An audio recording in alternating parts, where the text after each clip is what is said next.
మంగళవారం మంచిది కాదు అని ఒక కుక్కని కన్విన్స్ చేయలేం. శ్రావణ శుక్రవారం రోజు స్నానం చేస్తే స్వర్గానికి వెళ్తావు అని ఒక కోతికి నచ్చ చెప్పలేం. ప్రపంచంలో ఏ జంతువు ఫిక్షనల్ స్టోరీస్ నమ్మవు, నిజాన్ని నమ్ముతాయి.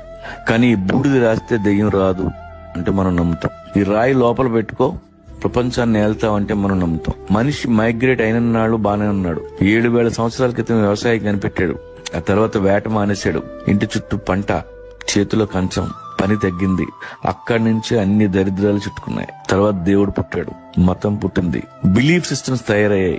వాటి మధ్య పెరిగాం. క్వశ్చన్ చేసే ధైర్యం లేదు. నలుగురితో నారాయణ, గుంపుతో గోవింద. ఇప్పటికీ మైగ్రేషన్ లో ఉన్న అన్ని జంతువులు నిజంలో బతుకుతాయి. మైగ్రేషన్ ఆగిపోయిన మనం అబద్ధంలో బతుకుతున్నాం. ఫ్రీగా ప్లేట్లోకి అన్నం వచ్చిన రోజులు ఇలాగే ఉంటాం. కానీ వేటగాడు ఎప్పుడు అలర్ట్ గా ఉంటాడు. మీ వేట ఆపొద్దు, మీ ఊళ్ళో ఉండొద్దు, కడుపు నిండిన వాడి పక్కలో అసలు కూర్చోవద్దు.